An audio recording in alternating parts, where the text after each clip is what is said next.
মদ মদ এ মদ কি? এ মদ মানে ওই 3x রাম নয়। এই মদ মানে ওই দেশি চুল্লু নয়, খেয়ে উল্টে পড়ে আছে, টলিতে চাপিয়ে ঘরে পাঠাতে হচ্ছে, হতচ্ছাড়া কালী পুজো করছে। ওই মদ নয়। কি মদ? আপনারা ভাবতে পারেন আমি কীর্তন করি, হরি কথা বলি, আমি কি কালী পূজা করতে পারি?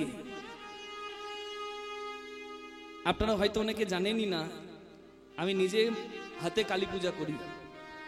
আমার বাড়িতে আছে বৈষ্ণবী কালী, প্রতি বছর কালী পূজা হয় আমার বাড়িতে। কিন্তু আমি যে হরিভক্ত করি, আমি যে একাদশী ব্রত করি, আমি যে আপনাদেরকে হরিভক্তির কথা বলি, তাহলে আমি কালী পূজা করলে আমার কি কোনো দোষ হবে? হবে না।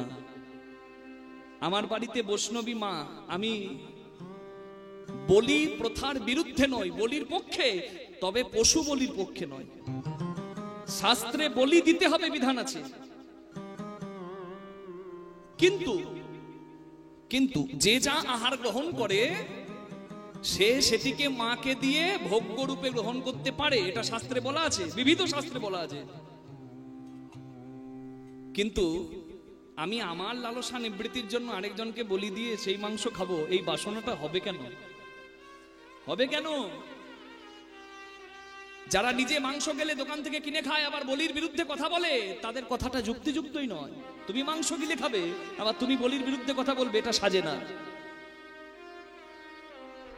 সবার সাত্বিক আহার গ্রহণ করা উচিত। আমাদের দুর্গাপুজোতেও বলি হলো, কি বলি? আখ বলি, চাল কুমড়ো বলি। আমরা পশু বলি দিই না, এবং জগতে আমি নিজে কীর্তন করতে গিয়ে বহু জায়গায় পশু বলি বন্ধ করাতে পেরেছি। তারা স্বইচ্ছায় বন্ধ করেছেন, আমি তো জোর করার কেউ নই। বলি দিতে হবে, কিন্তু বলির নামে হিংসা আচরণ এবারে সভ্য সমাজে বন্ধ করা উচিত, বন্ধ করা উচিত। রুদ্রচণ্ডী পুরাণ, উপপুরাণ, সেখানে পরিষ্কার বলা আছে, যেমন বলির কথা শাস্ত্রে বলা আছে, তেমনি আবার শাস্ত্রে এও বলা আছে যে নিজের লালসা নিবৃত্তির জন্য যদি কেউ আরেকজনকে বলি দেয়, তার কি পরিণাম হতে পারে? কি? মম যজ্ঞে মম দ্বারে যো নরা পশু ঘাতকা তে নরা নরক যাত্রী যত্র চন্দ্র দিবাকর। চাঁদ সূর্য উঠবে, এটা যেমন সত্য, তেমনি নিজের লালসা নিবৃত্তির জন্য কেউ যদি আমার দরজায় এসে আমার যজ্ঞে আমার উদ্দেশ্যে পশু হিংসা করে, সেও নরকে যাবে, এটাও সত্য। নিতাই গৌর প্রেমানন্দে হরি হরি বল। তাই আমাদের সকলের উচিত জগতে প্রেমের প্রচার করা। যদি আসুরিক প্রবৃত্তি নিয়ে কেউ আমাদের কাছে আসে, তখন আমাকে অস্ত্র ধরতে হবে, ধরতে হবে না? আমি কীর্তন করি বলে আমার মন্দির ভাঙতে যদি আসে, তাহলে আমি ছেড়ে দেবো তাকে? আমার প্রাণ থাকতে নয়, আমি বল্লভ থাকলে আমি বল্লভ ধরবো। যারা জঙ্গিদের সঙ্গে যুদ্ধ করছে আমার ভারতীয় সৈন্য, তারা কি করবে? আমার কীর্তনে আমি বলি আগে নাম পরে নাম, করবি যদি হরি নাম, আগে নাম, সাধুগুরুর চরণে নাম, পাবি নিত্যানন্দ ধাম। আমার কীর্তন শুনে তারা কি জঙ্গিদের পায়ে নামতে যাবে নাকি? আর বলবে মেরো না ভাই, এসো খিচুড়ি বসাই, সবাই মিলে খিচুড়ি খাই। ওটা খিচুড়ি খাওয়ার লাফড়া খাওয়ার জায়গা নয়। ওই লাফড়া খিচুড়ি খাবো আমি সৎসঙ্গে, ওইখানে বুক তুলে দাঁড়াতে হবে। ধর্ম রক্ষার জন্য, দেশ রক্ষার জন্য, দশ রক্ষার জন্য, সমাজ রক্ষার জন্য যদি অস্ত্র ধরতে হয়, কোনোদিন সেটা অপরাধও নয়। ভগবান অর্জুনকে বলছেন তুমি যুদ্ধ করো, বলছে না আমি যুদ্ধ করব না। বলছে ক্ষত্রিয়ের ধর্ম হচ্ছে যুদ্ধ করা, আর ধর্ম রক্ষার জন্য যদি কেউ যুদ্ধ করে, সেটা তো পরম ধর্ম করা। তুমি যুদ্ধ করো, চিন্তা করো। ভগবান তো অর্জুনকে বলে নাই যাই গিয়ে পায়ে ধরো, কি বলেছে?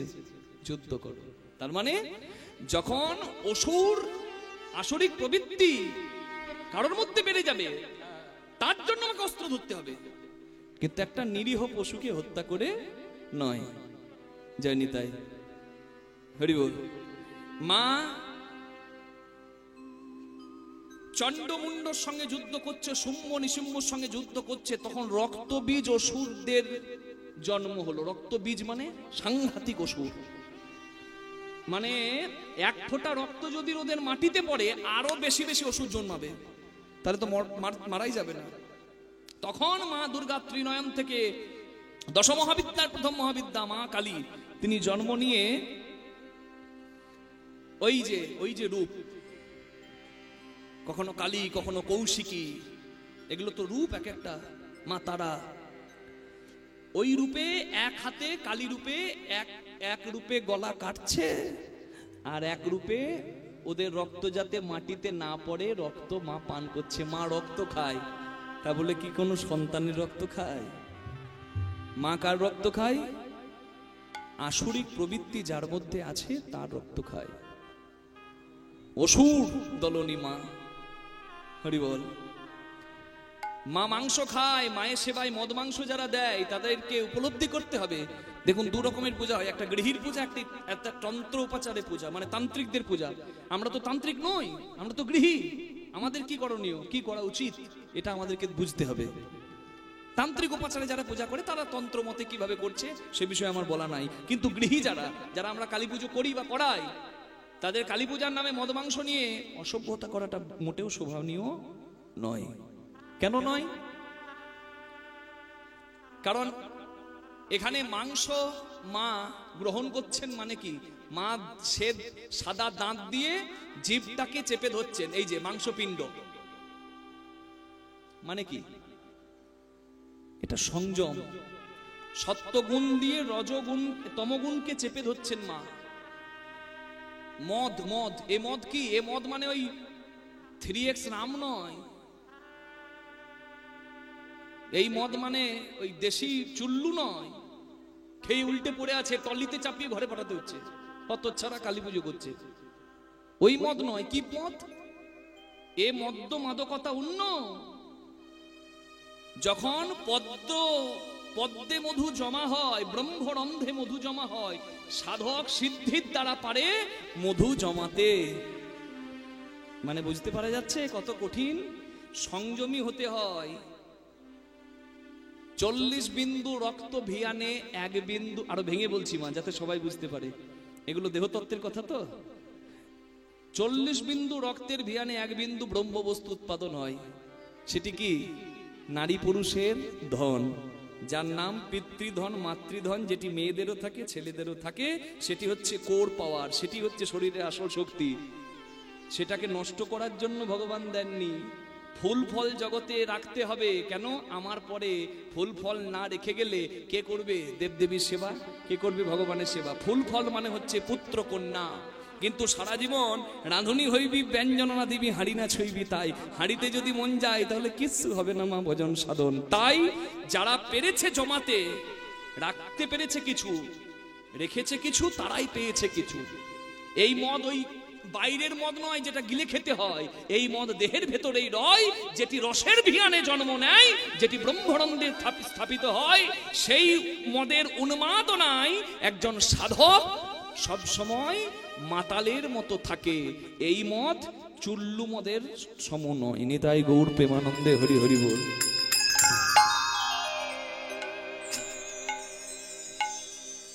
হরি বল।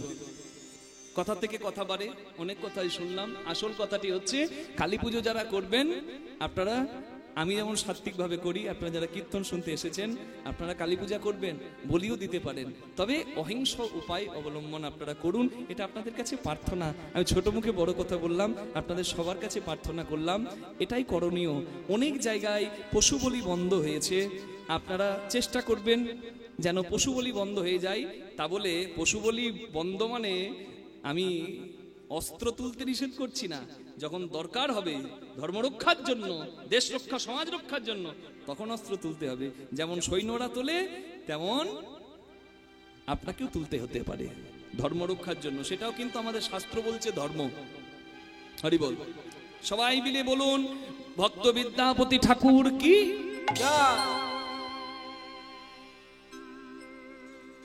বিদ্যাপতি ডুবে গেল হরিভজনে। আপনারা সবাই মিলে আমার সঙ্গে বলবেন, একসঙ্গে বলা যাবে তো? কৃষ্ণ বলে দুটি বাহু তুলে এসো না ভাই। দেখি সবাই সারি সারি হাত তুলুন তো। হ্যাঁ, এই দেখুন, সারি সারি হাত তুললে কি সুন্দর লাগে, ঠিক যেন দীপাবলি। কালী পুজোর উৎসবটাকে দীপাবলিও বলে, জানেন তো? দীপ মানে প্রদীপ আবলি মানে সারিবদ্ধভাবে সাজানো। রামচন্দ্র 14 বছর বনে গিয়েছিল, আর বন থেকে যখন রাবণ উদ্ধার করে ফিরলো, তখন অযোধ্যাবাসী রামের আসার আগমনে আনন্দে প্রদীপ জ্বালিয়েছিল সারি সারি ভাবে। এই রাম মন্দির প্রতিষ্ঠার পর ঠিক সেইভাবে অযোধ্যা সুসজ্জিত হয়েছিল। আপনারা এই যে সারি ভাবে হাত তুলছেন না, এটাই কিন্তু সব থেকে সুন্দর লাগছে। একসঙ্গে দু হাত তুলে করতালি সেবা করবেন, তালে তালে বাজাও।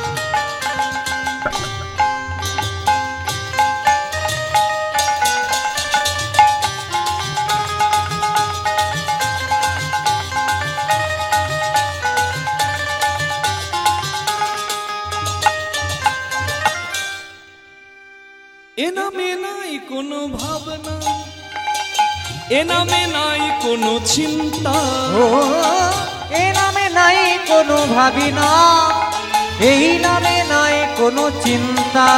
একবার বদন ভরে এই নামে গা, বদন ভরে এই নামে গা।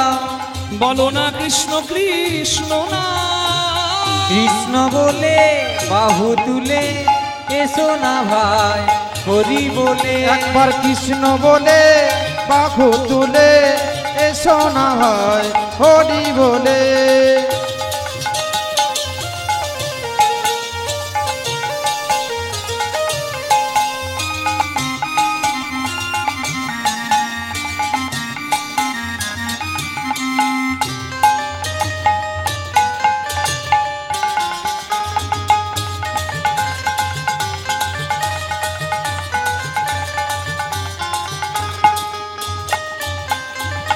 দূরে যাবে ত্রিতাপ জ্বালা, তোমরা নাও নামের মালা। দূরে যাবে তিতাম জ্বালা, তোমরা নাও নামের মালা। কৃষ্ণ নামে হরি নামে, কৃষ্ণ নামে হরি নামে নেচে নেচে এ শোভা। কৃষ্ণ বলে বাহু তুলে এসো না ভাই হরি বলে। একবার কৃষ্ণ বলে বাহু তুলে এসো না ভাই হরি বলে। এসো না ভাই হরি বলে। একবার এসো না ভাই হরি বলে। হরি বলে হরি বলে হরি বলে হরি বলে হরি বলে হরি বলে হরি বলে। রাধা রানী কি জয়। শ্যাম সুন্দর কি জয়। বিদ্যাপতির হলো কি? বিদ্যাপতির হবে কি? মা দুর্গা কৃপা করেছে। জগৎ জননী মা যিনি কালী, তিনি দুর্গা, তিনি চণ্ডী, তিনি কাত্যায়নী, তিনি যোগমায়া। গোপীদেরকে কৃপা করেছিল মা দুর্গা কাত্যায়নী রূপে, গোপীরা গোবিন্দ পেয়েছিল। তেমনি বিদ্যাপতিকেও কৃপা করলো। বিদ্যাপতির এত পাণ্ডিত্য, বিদ্যাপতি শিবসিংহ রাজার রাজ কবি হয়ে গেলেন, রাজার মন্ত্রীর পদ পেলেন, রাজকবি হয়ে গেলেন। বিদ্যাপতির সম্মানও হলো, অর্থও হলো, সেবা পূজাও চলতে লাগলো, হরিভজনও চলতে লাগলো। কিন্তু বলেছি না, কপালের নাম কি গো? কপালের নাম জানেন? কপালের নাম কি? গোপাল।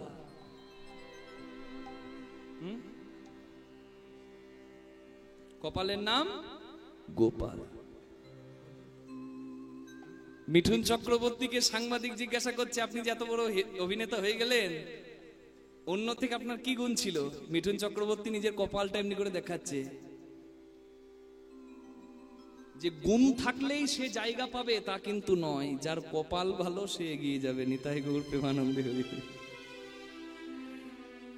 এ কঠিন ব্যাপার বাবা, এটা যদি সঙ্গ দেয় তাহলে বহু কিছু হয়ে যায়। বিদ্যাপতির কপাল দেখুন কেমন।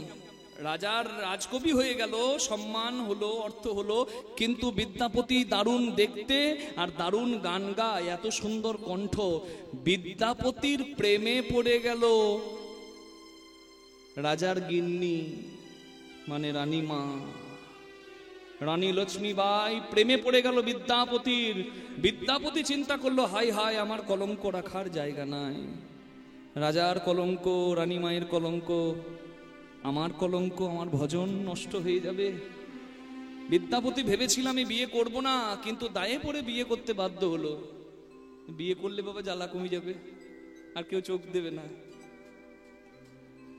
বিদ্যাপতি বিয়ে করব না ভেবেও বিয়ে করে ফেললো। আর হঠকারিতাই কোনো কাজ তো ভালো হয় না। বিদ্যাপতির কপালে এমন একজন জুটলো মা, আহা, একদম 5 পোয়া কপাল। বিদ্যাপতি হরিভক্ত, বিদ্যাপতি মিষ্টি কথা বলে, হ্যাঁ। আর বিদ্যাপতির গিন্নি কেমন কথা বলে জানেন? বিদ্যাপতি যদি ডাকে, কই গো গিন্নি, তখন গিন্নি উত্তর দেয়, কি হয়েছে, ফাটা বাস। হরি বল। হ্যাঁ, আপনারা হাসছেন যে, আছে নাকি? এরকমও আছে এখানে এই গ্রাম? না, এই বর্দাতে কেউ নাই এরকম। আছে, ছি রামচন্দ্র, এখানে নাই। বলে একদিন সন্ধেবেলায় আসবে আর রাতে বেলায় চলে যাবে, কি বুঝবে বাবা? 2-5 দিন থাকো, সব বুঝতে পারবে। হরি বল, হরি বল, হরি বল, রাধে রাধে। না, কুটিলা জটিলা ছিল বলে রাধারানীর কৃষ্ণ ভোজন ভালো হয়েছিল, জানেন? যত বাধা আসবে তত কৃষ্ণ পাবার আশাটাও বেড়ে যাবে। সহজে কিছু পেলে তো তার মূল্য কম না। বিদ্যাপতি ভাবে, যা কপালে দিয়েছো প্রভু তাই নিয়ে চলতে হবে, মানিয়ে নেওয়ার নামই তো সংসার, কিন্তু আমি তোমায় ছাড়ছি না। ভর দুপুর বেলায় বিদ্যাপতি তো যখন তখন গান গায়, কৃষ্ণ গান গায়। এটা বিদ্যাপতির পদ আমি গাইছি। ভর দুপুর বেলায় বিদ্যাপতি গান গাইছে, আর একটা ছেলে জানলা দিয়ে কান পেতে তার গান শুনছে। এই ছেলেটাকে যদি বুঝতে পেরে গেছেন, তাহলে আপনার কীর্তন শোনা সার্থক। ভর দুপুর বেলায় বিদ্যাপতি গান গাইছে। 3 ঘন্টা কীর্তন শুনলে যা পাবেন, আমি এত বড় কথাটা এখন বলছি, এই পদটা শুনলে আমার মনে হয় অনেকটা তাই পেয়ে যাবেন। কারণ আমি 3 ঘন্টা কীর্তন, 3.5 ঘন্টা কীর্তনে যা বলছি, এই একটা পদে আসল সেই কথাটাই বলা আছে। সাংঘাতিক কথা। আপনারা এখানে বসে কতটুকু অনুভব করতে পারবেন জানি না মা, বিশ্বাস করুন। আমি লন্ডনে 2য় দিনের কীর্তনে যখন এই গানটা গাইছি, যারা বাঙালি নয়, যারা অবাঙালি বা যারা বিদেশি, যারা ব্রিটিশ, আমি গানটার মানেগুলো যখন ইংলিশে একটু বলে দিচ্ছি, তাদের চোখ থেকে জল পড়ছে মা। আমি ভগবানকে বলেছিলাম, প্রভু এটা আমার জীবনের অনেক বড় পাওনা। ওই সাদা চামড়ার মানুষগুলো কাঁদছিল বসে বসে এই গানটার কথাটা শুনে। আপনারাও শুনুন, উপলব্ধি করার চেষ্টা করুন। একটা গানে সব কথা বলে দেওয়া আছে। তাতল সৈকতে বারি বিন্দু সম সুতমিত রমণী সমাজে, সুতমিত রমণী সমাজ। तातल सैकते बारी बिंदु सम सुतमित रमणी समाजे, सुतमित रमणी समाजे। तोहे बिसरी मन ताहे समर्पलो, अब मछु हब कोन काजे, अब मछु हब कोन काजे। तातल सैकते সৈকতে পারি বিন্দু সম সুতমিত রমণী সমাজে সুতমিত রমণী সমাজে। On a burning hot sand, a drop of water cannot survive. Meanwhile, in the same way, relationships like son, sister, friends, family are short-lived. They can't last longer. একটা তপ্ত বালির ওপর যেমন এক ফোঁটা জল টেকে না, ঠিক তেমনি ওই বালিতে, গরম বালিতে জল পড়ার মতো হচ্ছে আমাদের এই পৃথিবীতে সম্পর্ক করা। কোনোদিন চিরস্থায়ী নয় এই সম্পর্ক। আর আমরা কি করি বলুন তো? হে মাই মাইটি লর্ড, হে গোবিন্দ, হে Krishna, I forgot you and gave my everything to them. Now what is left for me to do? যে সম্পর্ক টিকবে না, যে সম্পর্ক চিরস্থায়ী নয়, এই নকল সম্পর্ক যেগুলো আপন সেজে বসে আছে, তাদের প্রতিবিধানের জন্য, তাদের সেবা করার জন্য, তাদেরকে আনন্দ দেওয়ার জন্য আমি সবকিছু করলাম, কিন্তু শেষকালে আমি দেখছি আমার যেটা আসল করণীয় সেটা করার জন্য আর আমার কিছু অবশিষ্ট নাই। আমি সব শেষ করে দিয়েছি সংসারে দিতে দিতে। আমার সব কিছু দিয়ে তাদের করলাম, আর শেষে শুনতে হলো তুমি আমার জন্য কি করেছো।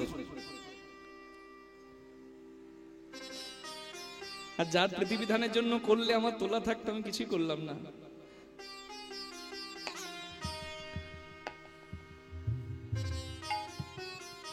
आध जन्म हम नींद गो आईनो, आध जन्म हम नींद गो आईनो, जरा शिशु कत काल भेला, जरा शिशु कत काल गेला, निधुबन रमणी